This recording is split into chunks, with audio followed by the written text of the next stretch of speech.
అయితే ప్రియులారా ఒకసారి ఆలోచించేయండి. మరి ప్రవచింపజేసి ఆ, పంపించినప్పుడు మరి ఆ యేసుక్రీస్తుని గాడిద పిల్ల మీద ఎందుకు ఎక్కించాలి? గాడిద పిల్ల గుర్రం పిల్ల లేదా? లేకపోతే ఇంకొక పిల్ల లేదా? ఇంకొకటి లేదా వాహనం? గాడిద పిల్లని ఎందుకు ఎక్కించాలి?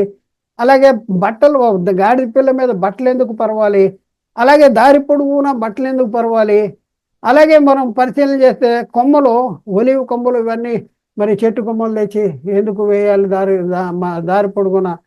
అలాగే ముందు వెళుతున్నవారు, వెనక వచ్చుతున్నవారు జయము ప్రభు పేరిట వచ్చు, వాడు జయము వచ్చుతున్న మన తండ్రి అయిన దావీదు రాజ్యము స్తుతించబడును గాక అని ఎందుకు చెప్పవలసి వచ్చింది?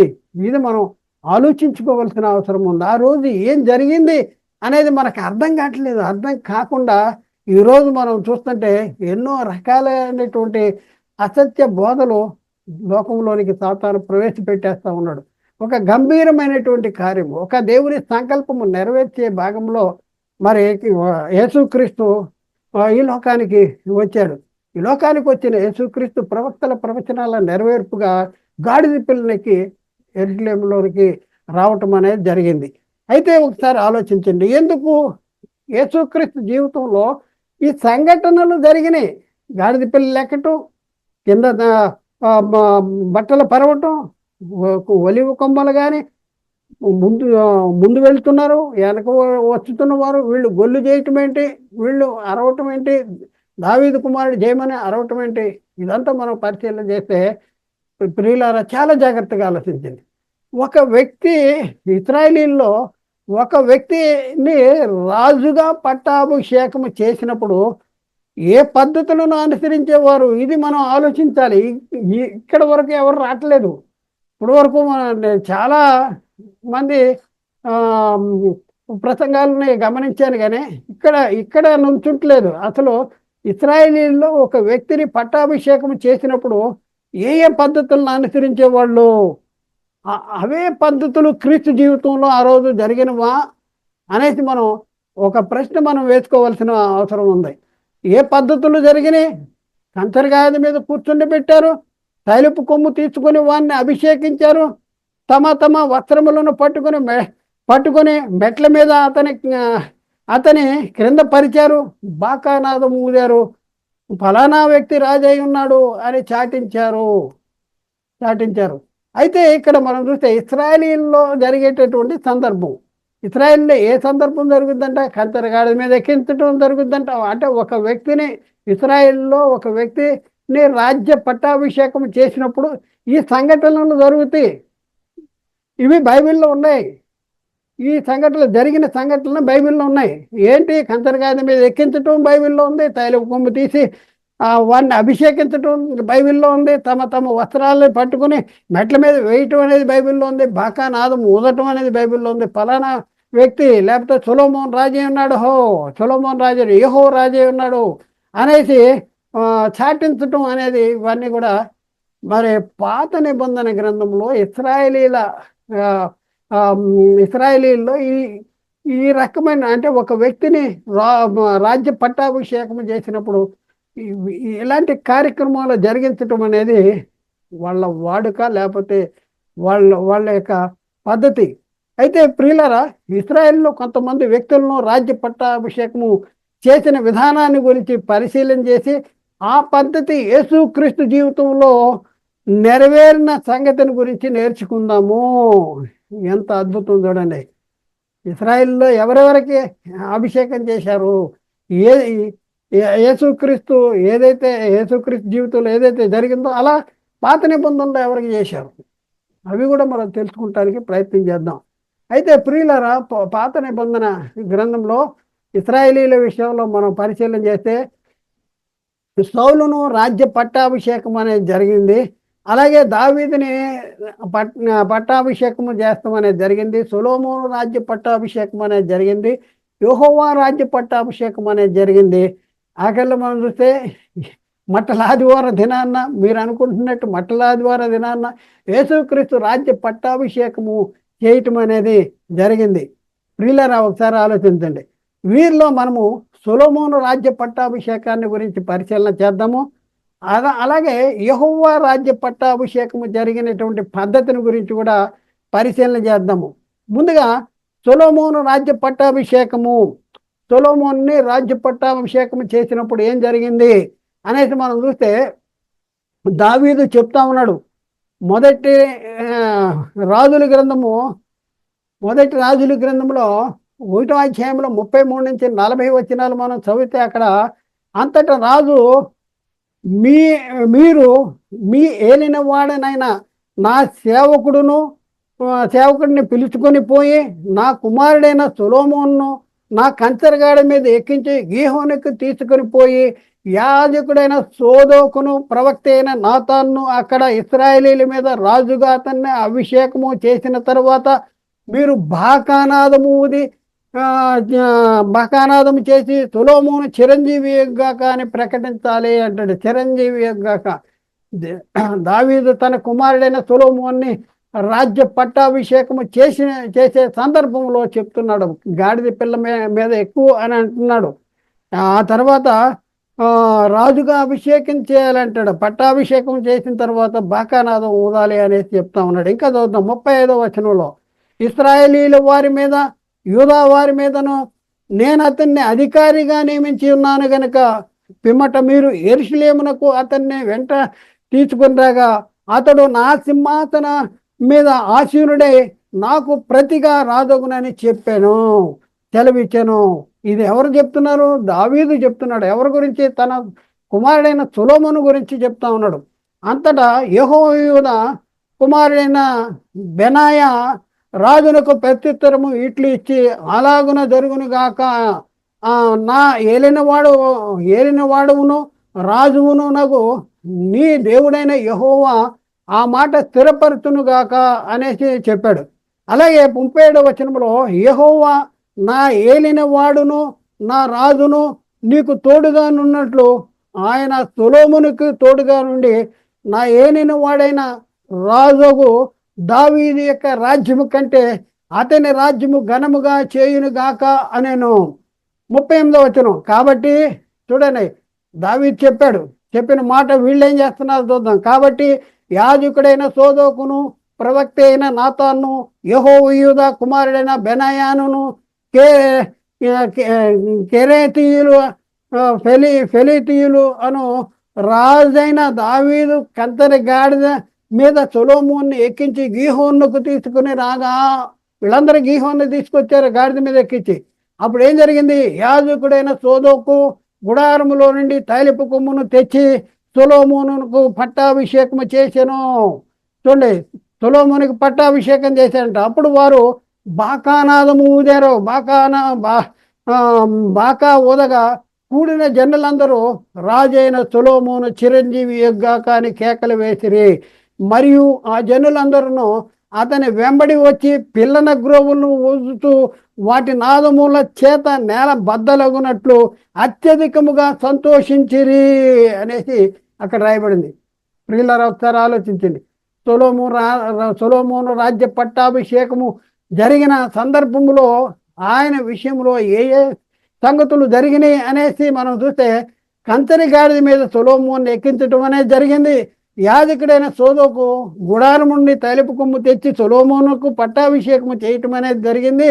ఆ తర్వాత బాకానాదము ఊదగా జనులందరూ కూడి రాజైన సొలొమోను చిరంజీవి అని కేకలు వేశారు. జనులందరూ అతన్ని వెంబడి వచ్చి పిల్లన గ్రోవులు ఊదారంట. వాటి చేత నేల బద్దలయ్యేంతగా వాళ్ళు ఊది సంతోషించారు అనేది అక్కడ రాయబడి ఉంది. అంటే సొలొమోను జీవితంలో రాజ్య పట్టాభిషేకం చేసినటువంటి సందర్భంలో సొలొమోను జీవితంలో ఏం జరిగింది అనేది మనం మైండ్లో గుర్తుపెట్టుకోవాల్సిన అవసరం ఉంది. అలాగే యెహో రాజ్య పట్టాభిషేకము అనేసి మనం చూద్దాం. యెహో అనే ఆయన్ని రాజ్య పట్టాభిషేకం అనేది చేయటం అనేది జరిగింది. అది ఎక్కడ ఉంది ఆ సందర్భం అనేది చూస్తే, 2వ రాజులు 9వ అధ్యాయము 1 నుంచి 6, అలాగే 10 నుంచి 13 వచనాలు మనం చూస్తే, అంతటా ప్రవక్తయగు ఏలీషా ప్రవక్తల శిష్యుల్లో ఒకరిని పిలువనంపించి అతనితో ఇట్లనెను, నీవు నడుము బిగించుకొని తైలపు గిన్నె చేత పట్టుకొని రామోదీలాలకు పోయి అతడ ప్రవేశించినప్పుడు నింషికి పుట్టినటువంటి యెహోషాపాతు కుమారుడైన యెహో ఎక్కడ ఉన్నాడని తెలుసుకొని అతనిని దర్శించి అతని సహోదరుల మధ్య నుండి అతన్ని చాటుగా రప్పించి లోపలి గదిలోనికి అతన్ని పిలుచుకొని పోయి తైలపు గిన్నె తీసుకుని అతని తల మీద తైలమును పోసి నేను నిన్ను ఇశ్రాయేలీయుల మీద రాజ్య పట్టాభిషిక్తునిగా చేసి తినని యెహోవా సెలవిచ్చుతున్నాడు అని అతనితో చెప్పాను. ఆలస్యము చేయకుండా పారిపొమ్ము, యాజకుడైన ఆ ప్రవక్త పోవల్లని బయలుదేరి రామోతీలాలకు నాకు వచ్చినప్పుడు సైన్యాధిపతులు కూర్చుండి ఉండిరి. అప్పుడు అధిపతి నీకు ఒక సమాచారం తెచ్చి తిని అని చెప్పగా యెహో ఇందరిలో ఎవరిని గూర్చినది అని అడుగ్గా అధిపతి నిన్ను గూర్చినదే అనెను. అందుకు యెహో లేచి ఇంటిలోనికి ప్రవేశించెను. అప్పుడు ఆ యవనుడు అతని తల మీద తైలము పోసి అతనితో ఇట్లన్నాడు. ఏమన్నాడు? ఇశ్రాయేలీయులు దేవుడైన యెహోవా సెలవిచ్చినదేమనగా, యెహోవా జనులైన ఇశ్రాయేలీయులు వారి మీద నేను నిన్ను పట్టాభిషిక్తునిగా చేసి ఉన్నాను. యెజబేలు పెట్టబడక యెజ్రెయేలు భూభాగముందు కుక్కల చేత తినివేయబడును. ఆ యవ్వనుడు ఈ మాట చెప్పి తలుపులు తీసి పారిపోయాడు. చూడండి, ఆ ఎలీషా పంపించినటువంటి ఆ శిష్యుడంట, ప్రవక్తల శిష్యుడు, యెహో తల మీద మరి అభిషేక తైలము పోసాడంట. పోసేమంటాడు? ఇశ్రాయేల్ మీద నిన్ను రాజ్య పట్టాభిషేకం, రాజుగా దేవుడు అభిషేకించాడని చెప్పాడు. ఆ తర్వాత మనం 11వ వచనంలో యెహూ బయలుదేరి తన యజమానిని సేవకుల ఎద్దుకు రాగా ఒకడు ఏమి సంభవించినది, ఆ వెర్రివాడుని ఎద్దుకు వచ్చిన హేతువేదని అడుగ్గా అతడు వారిని మాటలు మీరే ఎరిగి ఉన్నారని చెప్పాను. కాబట్టి వారు అదంతైన వట్టిది, జరిగిన దాన్ని మాకు తెలియపరచమని చెప్పగా అతడు ఇట్లా నేను నిన్ను ఇశ్రాయేలీయుల మీద అభిషేక్తునిగా చేయుతున్నానని యెహోవా సెలవిచ్చుతున్నాడని అతడు నాతో చెప్పాను. చూడండి, ఏం చెప్పాడా వచ్చినోడు అంటే దాన్ని తప్పిస్తానికి ప్రయత్నం చేశాడా? కంపల్సరీ చెప్పాలి. అది చెప్పాలంటే అప్పుడు చెప్పాడు. చూడండి ఏంటంటే, దేవుడు అంటున్నాడంట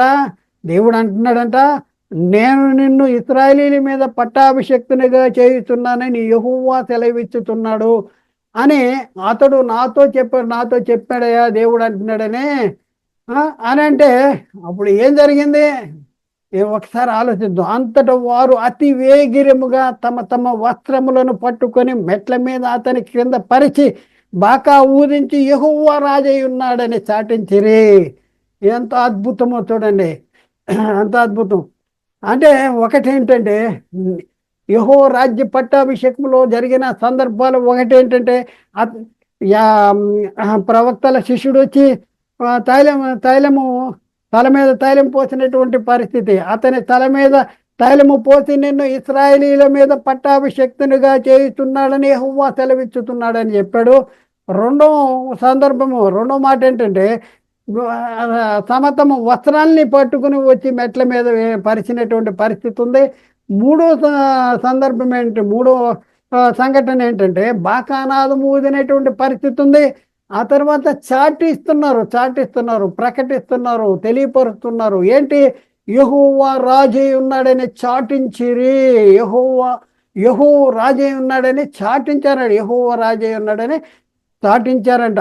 ప్రియులారా ఒకసారి ఆలోచించండి. సొలొమోను మరియు యెహోల రాజ్య పట్టాభిషేకము చేయబడిన విధముగానే యేసుక్రీస్తు రాజ్య పట్టాభిషేకము చేసినటువంటి సందర్భములో కూడా జరిగింది.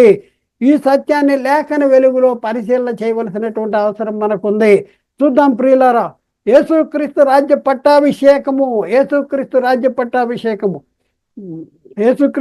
పట్టాభిషేకములో మనం చూస్తే ఆ గాడిదను దాని పిల్లను తోలికను వచ్చి వాటి మీద తమ వస్త్రములను వేయగా ఆయన బట్టల మీద కూర్చున్నాడు. ఇక్కడ కూడా గాడిద మీద బట్టలు వేసినటువంటి పరిస్థితి. అలాగే జన సమూహముల్లో అనేకులు తమ బట్టలను దారి పొడుగున పరిచారు. అలాగే చెట్ల కొమ్మలను నరికి దారి పొడుగున పరిచారు.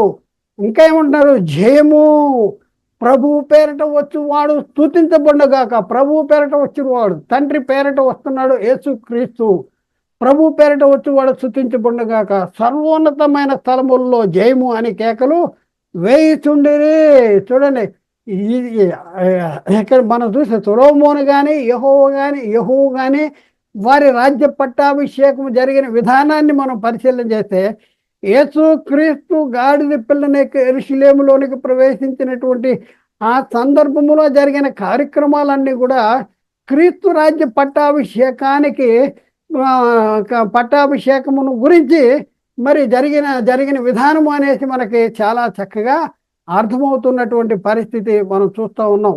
ప్రియులారా, ఒకసారి ఆలోచించండి. ఈ ఈ ఈ యొక్క మనం చూస్తే మత్తయి సువార్తలో 21వ అధ్యాయంలో 1 నుంచి 11వ వచనంలో ఇక్కడ మనం చూద్దాం ప్రియులారా. అయితే ప్రాముఖ్యంగా మనం చూస్తే ఈ సందర్భం అనేది 4 సువార్తల్లో వ్రాపించటం అనేది జరిగింది. మత్తయి సువార్త మనం చూద్దాం, 21వ అధ్యాయం 1 నుంచి 11 వచనాలు. తర్వాత యెరూషలేమునకు సమీపించినప్పుడు ఒలీవ కొండ దగ్గర ఉన్న బెత్ఫగేకు వచ్చినప్పుడు యేసు తన శిష్యులలో 2 చూసి, మీరు ఎదుటనున్న గ్రామమునకు వెళ్ళుడి. వెళ్ళగానే కట్టబడిన ఒక గాడిదయు దానితోనున్న ఒక గాడిద పిల్లయు మీకు కనపడును. వాటిని విప్పి నా ఎదుటకు తోలుకుని రండి. ఎవడైనాను మీతో ఏమైనాను అనే ఎడల అవి ప్రభువునకు కావలసి ఉన్నవని చెప్పవలను. వెంటనే అతడు వాటిని తోలివేయనని చెప్పి వారిని పంపివేసను. ప్రవక్తల వలన చెప్పబడినవి నెరవేరినట్లు ఇవి జరిగెను. అదేమనగా అనేసి, ఇదిగో నీ రాజు సాత్వికుడై గాడిదను భారవాహక పశువు పిల్లను చిన్న గాడిదను ఎక్కి నీ యొద్దకు వచ్చుతున్నాడని సీయోను కుమారుతో చెప్పుడే అనున్నది. శిష్యులు వెళ్ళి తమకు ఆజ్ఞాపించిన ప్రకారము చేసిరి. ఆ గాడిదను దాని పిల్లలను తోలుకుని వచ్చి వాటి మీద తమ బట్టలను వేయగా ఆయన బట్టల మీద కూర్చుండెను. జన సమూహము అనేకులు తమ బట్టలను దారి పొడుగున పరిచిరి. కొందరు చెట్ల కొమ్మలను నరికి దారి పొడుగున పరిచిరి. ఈ సందర్భాన్ని మనం ఒకసారి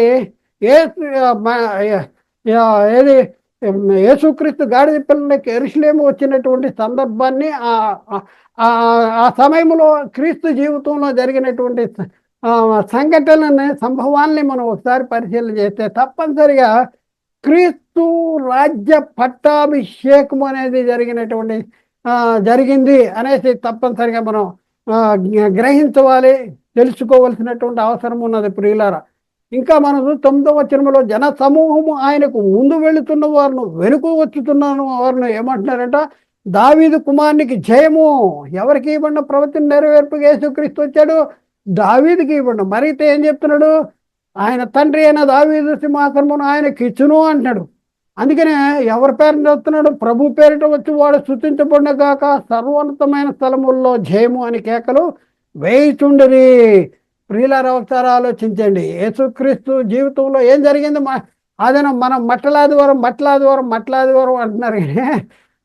అసలు యేసుక్రీస్తు జీవితంలో జరిగినటువంటి ఒక గంభీరమైనటువంటి సత్యాన్ని మనం గ్రహించలేనటువంటి పరిస్థితుల్లో సాతాను మనం మభ్యపెట్టేటటువంటి పరిస్థితి మనం చూస్తూ ఉన్నాం ప్రియులారా. ఒకసారి చూస్తూ ఉన్నాం. ఇవే మనం చూస్తే ఇవన్నీ కూడా మనం ప్రియులారా మనం చూస్తూ ఉంటుంటే మార్కు సువార్తలు కూడా 11వ అధ్యాయం 1 నుంచి 10వ వచనం వరకు మరి ఇదే సందర్భము జరిగింది. ఇదే సందర్భాన్ని గురించి అక్కడ రాయబడినటువంటి పరిస్థితి మనం చూస్తూ ఉన్నాం. అయితే ప్రియులారా, ఆ మార్కు సువార్తలు కూడా ఏమని రాయబడి ఉంది అనేది మనం చూస్తే వారు మనం చూద్దాం. ఎక్కడంటే 4 పనులు చేశారు వారు.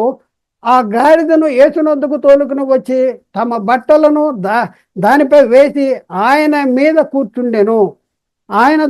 కూర్చుండెను. అనేకులు తమ బట్టలను దారి పొడుగున పరిచిరి. కొందరు తాము పొలములో నరికినటువంటి కొమ్మలను పరిచిరి. మరి 3వది మరియు ముందు వెళుతున్న వారును వెనక వచ్చుతున్న వారును జయము ప్రభు పేరిట వచ్చి వాడు స్తుతించబడును గాక, వచ్చుతున్న మన తండ్రి అయిన దావీదు రాజ్యము స్తుతించబడును గాక. దావీదు రాజ్యము దావీదు ఇచ్చిన వాగ్దాన సంతానంగా వచ్చిన వాడు, దేవుని రాజ్యాన్ని పునఃస్థితి స్థాపన చేయటానికి వచ్చిన వాడు. అంటే యేసు క్రీస్తు జీవితంలో ఆ రోజు ఏం జరిగిందంటే రాజ్య పట్టాభిషేకం అనేది జరిగింది.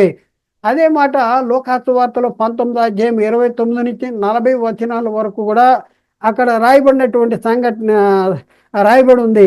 వాటిలో ప్రాముఖ్యమైన సంఘటనలను మనం పరిశీలిద్దాం. మొత్తం వచనాలన్నీ చదవట్లేదు, కానీ వాటిలో జరిగినటువంటి ప్రాముఖ్యమైన సంఘటనలను మనం చూద్దాం.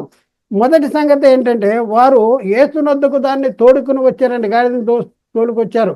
ఆ గాడిద మీద తమ బట్టలను వేసి యేసును దాని మీద ఎక్కించారంట. ఆ తర్వాత రెండో పాయింట్ ఏంటంటే, ఆయన వెళ్ళుతుండగా తమ బట్టలను దారి పొడుగున పరిచిరి. మూడో పాయింట్ ఏంటంటే, ప్రభు పేరిట వచ్చి రాజు స్తుతించబడునుగాక అనేసి వాళ్ళు ప్రకటన చేసేటటువంటి సందర్భాన్ని మనం చూస్తున్నాం.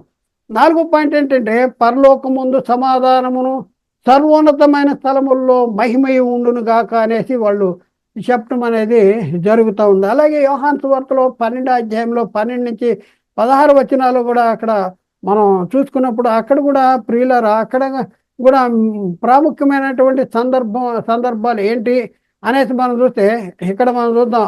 అక్కడ 3 సందర్భాలు. ఖర్జూరపు మట్టలు పట్టుకుని ఆయన్ను ఎదుర్కొనబోయిరి.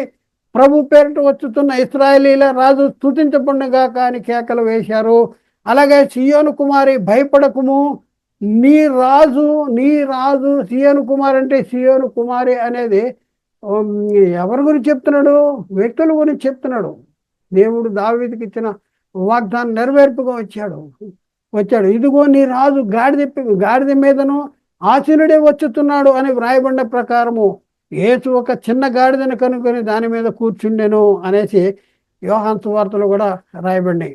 ప్రియులారా, 4 సువార్తల్లో కూడా చాలా చక్కగా యేసు మనం ఏదైతే మట్టలాదివారము అనేసి మనం అంటున్నామో, యేసుక్రీస్తు గాడిద పిల్లకి యెరూషలేములోనికి ప్రవేశించాడో ఆ రోజు యేసుక్రీస్తు జీవితంలో జరిగిన సంఘటనలను సందర్భాలని అన్నిటినీ పరిశీలన చేస్తే మనకి ఏమర్థమవుతుందంటే, పాత నిబంధన గ్రంథంలోకి వెళ్ళి ఒక వ్యక్తిని రాజ్య పట్టాభిషేకం చేసేటప్పుడు జరిగిన సందర్భాలు సంఘటనలు యేసుక్రీస్తు జీవితంలో జరిగిన సంఘటనలకి సమాంతరంగా ఉన్నట్టు మనకు అర్థమవుతుంది. కాబట్టి యేసుక్రీస్తు జీవితంలో ఆ రోజు ఏం జరిగిందంటే క్రీస్తు రాజ్య పట్టాభిషేకం అనేది జరిగింది. అయితే ప్రియులరా, మనం ఒకసారి పరిశీలన చేస్తే దేవుడు యేసును పరిశుద్ధాత్మతోనూ శక్తితోనూ అభిషేకించాడంటే, దేవుడు అభిషేకించాడు. ఎక్కడ అభిషేకించాడు? అభిషేకించి పంపించాడు. దేవుడు అభిషేకించి పంపించాడు. అపోస్తుల కార్యము 4వ అధ్యాయంలో 27, 28 వచనాల్లో, ఏమి జరుగువలనని నీ హస్తము నీ సంకల్పము ముందుగా నిర్ణయించను వాటన్నింటినీ చేయుటకై నీవు అభిషేకించిన నీ పరిశుద్ధ సేవకుడైన యేసుకు విరోధముగా నీవు అభిషేకించి చేయుటకై నీవు అభిషేకించిన నీ పరిశుద్ధ సేవకుడు. యేసుక్రీస్తు గురించి ఏమి రాయబడింది? దేవుడు అభిషేకించాడంట. అలాగే అపోస్తుల కార్యము 10వ అధ్యాయంలో 37, 38 వచనాల్లో మనం చూస్తే, అదేదనగా దేవుడు నజరేయుడైన యేసును పరిశుద్ధాత్మతోనూ శక్తితోనూ అభిషేకించినది అనునదియే అనేసి అక్కడ రాయబడిన మాట మనం చూస్తూ ఉన్నాం. అలాగే యెషయా గ్రంథంలో 61వ అధ్యాయంలో 1 నుంచి 4 వచనాలు మనం చూస్తే, ప్రభువు యెహోవా ఆత్మ నా మీదకు వచ్చి ఉన్నది, దీనులకు సువార్త మానము ప్రకటించుటకును యెహోవా నన్ను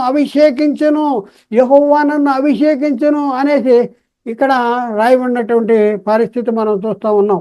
అలాగే యోహాను సువార్తలో 3వ అధ్యాయము 33, 34 వచనాల్లో కూడా ఇక్కడ ఏమని రాయబడింది? 33 ఆయన సాక్ష్యమును అంగీకరించిన వాడు దేవుడు సత్యవంతుడని మాటకు ముద్ర వేసి ఉన్నాడు. 34 వచనం, ఏలైనగా దేవుడు తాను పంపిన వానికి కొలత లేకుండా ఆత్మను అనుగ్రహించిన గనక ఆయన దేవుని మాటలే పలుకును, కొలత లేని ఆత్మను అనుగ్రహించాడంట, అభిషేకించి పంపించాడు. యోహాను సువార్తలో 10వ అధ్యాయంలో 35, 36 వచనంలో అక్కడ యేసుక్రీస్తు చెప్తున్నాడు, లేఖనము నిరర్ధకము కానేరదు కదా.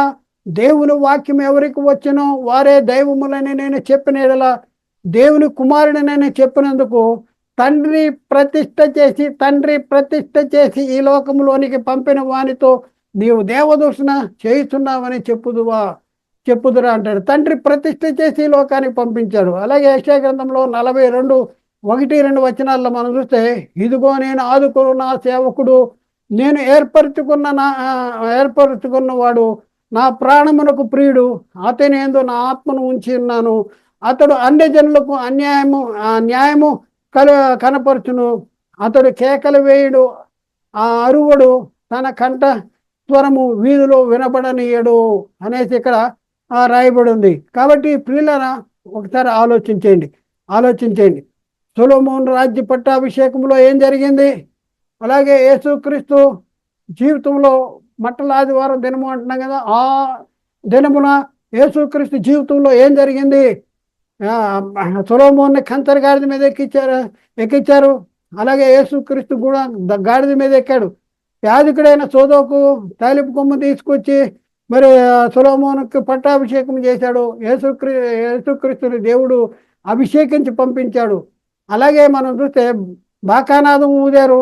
ఇక్కడ కూడా మనం చూస్తే అనేకులు తమ బట్టలను దారి పొడుగున పరిచారు. కొందరు తాము పొలములో నరికిన కొమ్మల్ని పరిచినట్లుగా ఇక్కడ మనం చూస్తే ఏదైతే సొలొమోను రాజ్య పట్టాభిషేకాన్ని సొలొమోను రాజ్య పట్టాభిషేకం జరిగిన ఆ సంఘటనలను, ఆ సందర్భాన్ని, యేసుక్రీస్తు జీవితంలో మట్టల ఆదివారం దినాన్న జరిగినటువంటి ఆ సంఘటనని, ఆ సందర్భాన్ని పక్కపక్కన చూస్తే తప్పనిసరిగా యేసుక్రీస్తు రాజ్య పట్టాభిషేకం అనేది ఆ రోజు జరిగింది అనేది మనకి చాలా స్పష్టంగా మనకు అర్థమవుతుంది. కాబట్టి ప్రియులారా, ఒకసారి ఆలోచించండి. ఎందుకు రోడ్లెమ్మట మనం మరి మట్టలు పట్టుకుని ఈరోజు తిరుగుతున్నాం? ఈరోజు మన సాతాను ఎందుకు తిప్పుతుంది? ఉచారాలేదు. దేవుడు తిప్పుతున్నాడు, దేవుడు వెళ్ళమన్నాడు. మరి మనం ఎందుకు వెళ్తున్నాం అంటే, యేసుక్రీస్తు యెరూషలేము వచ్చేటప్పుడు గాడిద పిల్లని ఎక్కాడు.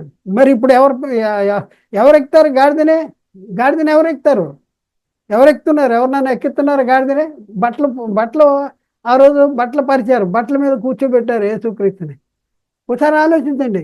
ఇప్పుడు దారి పొడుగునా బట్టలు పరిచారు, ఒలివ కొమ్మలు నరికి వేస్తున్నారు, ఇవన్నీ చేశారు ఆ రోజు. ఎందుకంటే అది ప్రవచన నెరవేర్పు జరగాలి. అది ఏంటంటే వాగ్దాన నెరవేర్పు జరగాలి. ప్రవచన నెరవేర్పుగా, వాగ్దాన నెరవేర్పుగా ఈ సంఘటనలను, ఈ సందర్భాలను జరగాలి. కానీ ఇప్పుడు మనం ఎందుకు చేస్తున్నాం? ఒకసారి ఆలోచించండి. అసలు యేసుక్రీస్తుకు కలిగినటువంటి మహిమ మనం గుర్తించగలిగామా? యేసుక్రీస్తుకి ఆ రోజు రాజ్య పట్టాభిషేకం జరిగింది. యేసుక్రీస్తు ఎప్పుడైతే సెలవు వేయబడి సెలవులో మరణించి సమాధి చేయబడి తిరిగి లేచిన తర్వాత రాజ్య పట్టాభిషేకము జరిగింది. అప్పుడైతే ఇప్పుడు ఇన్ఛార్జి అంటే సర్వాధికారము కలిగిన వాడిగా తిరిగి లేచినటువంటి పరిస్థితి మనం చూస్తూ ఉన్నాం. మత్తయి సువార్తలో 28:18 అయితే యేసు వారి యొద్దకు వచ్చి పరలోకమందును భూమి మీదను నాకు సర్వాధికారం ఇవ్వబడింది. చూడండి, సర్వాధికారం కలిగినటువంటి పరలోకములో భూమి మీద సర్వాధికారం కలిగి ఉన్నటువంటి పరిస్థితుల్లో ఈరోజు మొన్నే రోడ్లెంబడి తిప్పుతున్నాడు సాతానుగాడు.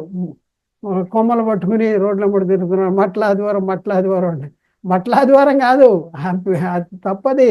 ఆ పేరు మట్ల ఆదివారం కాదు. క్రీస్తు రాజ్య పట్టాభిషేకం ఆ రోజు జరిగింది. ఏంటంటే క్రీస్తు రాజ్య పట్టాభిషేకం జరిగింది. అపోస్తుల కార్యాల్లో 2:36 మీరు సిలువ వేసిన ఇక్కడ పేతురు గారు చెప్తున్నాడు, ఇశ్రాయేలుతో చెప్తున్నాడు, మీరు సిలువ వేసిన యేసును దేవుడు ప్రభుగాను క్రీస్తుగాను నియమించను.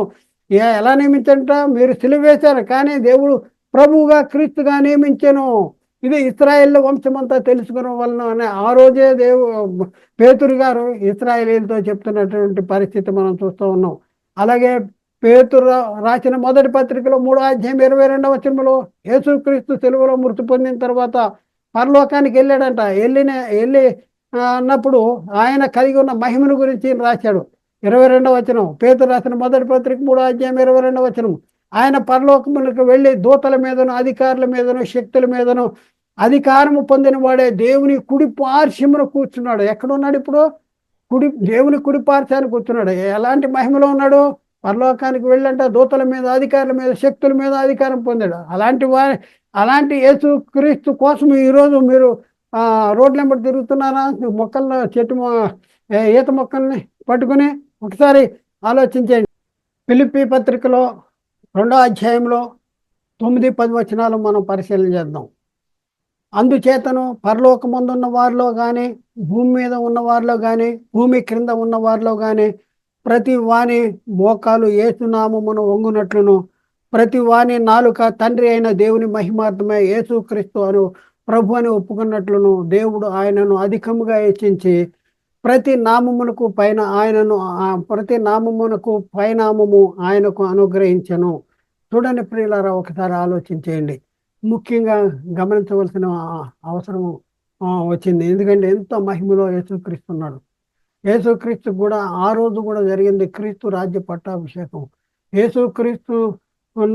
యేసుక్రీస్తును గురించి దేవుడు దావీదుకు వాగ్దానం చేస్తే ఆ వాగ్దాన సంతానంగా వచ్చాడు. వస్తే ఆ సందర్భంలో యేసుక్రీస్తు రాజ్య పట్టాభిషేకం జరగాలని దేవుడు జకర్యా ద్వారా మరి ప్రవచింపజేశాడు. ఆ ప్రవచన నెరవేర్పుగానే యేసుక్రీస్తు గాడిద పిల్లలకి యెరూషలేముకు వచ్చాడు. యెరూషలేముకు వస్తే మరి ఆయన సెలవులో మృతి పొందాడు. యెరూషలేముకు వచ్చాడు. యెరూషలేములో రాజ్య పట్టాభిషేకం అనేది జరిగింది. అలాగే సెలవులో మృతి పొందాడు, సమాధి చేయబడ్డాడు, తిరిగి లేచాడు. తిరిగి లేచిన యేసుక్రీస్తు గురించి మనం ఆలోచిస్తే 3 లోకాల్లో అధికారం కలిగి ఉన్నాడు. ఇప్పుడు నాకు పరలోకంలో భూమి మీద అధికారం కలిగి ఉన్నాడు. ఇంత మహిమ, ఇంత అధికారం కలిగిన యేసుక్రీస్తు అక్కడ దేవుని కుడి పార్శ్వాన ఉంటే ఇక్కడ మనం చేసే పనులను చూస్తే మరి యేసుక్రీస్తు ఎంత బాధపడతాడో, ఎంత విచారిస్తాడో మన గురించి ఒకసారి ఆలోచించండి. ముఖ్య గమనిక, ఈ ఆచారాలు అన్నీ కూడా అపోస్తలులు ఆచరించలేదు ప్రియులారా. ఈ ఆచారాలన్నీ కూడా అపోస్తలులు సంఘాన్ని ఆచరించమని కూడా చెప్పలేదు ప్రియులారా. ఈ ఆచారాలన్నీ కూడా ప్రారంభ సంఘంలో ఆచరించలేదు ప్రియులారా. కానీ నేడు దాన్ని అనేక మంది క్రైస్తవులు అనబడే వారి చేత చేస్తున్నది ఎవరు అనేసి మీరే ఆలోచించాలి. ఫైనల్గా మనం ఒక వచనాన్ని చదివితే తిమోతికి రాసిన మొదటి పత్రికలో 6వ అధ్యాయం 20-21 వచనాలు చూస్తే, ఓ తిమోతి, నీకు అప్పగించబడిన దాన్ని కాపాడి అపవిత్రమైన వట్టి మాటలకు, జ్ఞానమనే అబద్ధంగా చెప్పబడిన విపరీత వాదాలకి దూరముగా ఉండము. ఆ విషయంలో ప్రవీణులు మనకొని కొందరు విశ్వాస విషయంలో తప్పిపోయి కృప మీకు తోడే ఉండునుగాక అనేసి ఇక్కడ పౌలు గారు తిమోతికి తో మాట్లాడుతున్నట్టు పరిస్థితి. జ్ఞానమనే అబద్ధముగా చెప్పబడిన విపరీత వాదాలకి మనం దూరంగా ఉండాలి. ప్రియులారా, ఒకసారి ఆలోచించండి. మనం చేస్తున్న ఈ కార్యక్రమాలు, ఈ మఠలాదివారం అనేది ఎందుకు చేస్తున్నాము? దీనికి అర్థమేంటి? వాళ్ళు జరిగించారు, దానికి అర్థం ఉంది. దేవుని వాగ్దానాన్ని నెరవేర్చేటటువంటి పరిస్థితి, ప్రవక్తల ప్రవచనాలు నెరవేర్చేటటువంటి పరిస్థితి. ఈరోజు మనం చేస్తున్నాం అంటే దేనికోసం చేస్తున్నాం? ఎవరి కోసం చేస్తున్నాం? దానివల్ల ప్రయోజనం ఏంటి? ఒకసారి ఆలోచించండి. సందర్భాన్ని ఆలోచించండి, సంగతులను ఆలోచించండి. ఒకసారి ఆలోచించండి ప్రియులారా. సత్యాన్ని గ్రహించండి ప్రియులారా. ఒకసారి ఆలోచించండి. క్రీస్తు రాజ్య పట్టాభిషేకం జరిగితే ఈరోజు ఎవరు పట్టాభిషేకం చేస్తున్నారు? మీరు ఒకసారి ఆలోచించండి. ఏంటి మనం చేసే పనులు? ఎలాంటి పనులు? ఒకసారి ఆలోచించండి. కాబట్టి ఆలోచించండి. మరి జ్ఞానమును అబద్ధంగా చెప్పబడిన విపరీత వాదాలకి దూరంగా ఉండాలి. వాక్యము, బైబిల్ ఏముంది, వాక్యం ఏం చెప్తుంది, అపోస్తలులు ఏం చెప్పారు, అపోస్తలులు ఏం చేశారు, యేసుక్రీస్తు ఏం చెప్పాడు, సంఘం ఏ రకమైనటువంటి కార్యక్రమాలు జరిగించాలి అనేసి చాలా ఉన్నాయి. సర్వలోకానికి వెళ్ళి సర్వసృష్టికి సువార్త ప్రకటించడం అంటే ఇది సువార్త ప్రకటించడం కాదు. మీరు చేసే పనులు సువార్త ప్రకటించడం కాదు. క్రీస్తు మరణ, సమాధి, పునరుద్ధానాలు, అపోస్తలులు సిలువ మృతుల్లోని తిరిగి లేచిన యేసుక్రీస్తుని గురించే ప్రకటన చేశారు. మనం అది చేయాలి. సిలువను గుర్తున్న వార్త ప్రకటన చేయాలి. నశించు వారికి వేరుతనము, రక్షించబడుతున్నాము. మనకి దేవుని శక్తి దేంట్లో ఉందో దాన్ని దాచేసి మరి మన వ్యర్థమైనటువంటి కార్యక్రమాల్లో సాతాను తిప్పుతూ మన మభ్య పెడుతూ, మీకే పరలోకము, మీరు తప్ప మీరు చేసే పని ఇది దేవుని పనే అని చెప్పి మీకు తప్ప పరలోకం ఎవరికి లేదని చెప్పుకుంటూ చివరాఖరికి దేవుళ్ళు లేని భ్రష్టులుగా మన దేవుని ఎదుట నిలబెట్టేటటువంటి పరిస్థితి ఉంది. కాబట్టి ఆలోచించేయండి, అర్థం చేసుకోండి, సత్యాన్ని గ్రహించడానికి ప్రయత్నం చేయండి. దేవుడు మాట్లాడిన ప్రతి మాట ప్రతి ఒక్క హృదయంలో నీరుగట్టి ఫలం చేయనుగాక. ఆమేన్. అందరికీ వందనాలు. దేవునికి స్తోత్రాలు.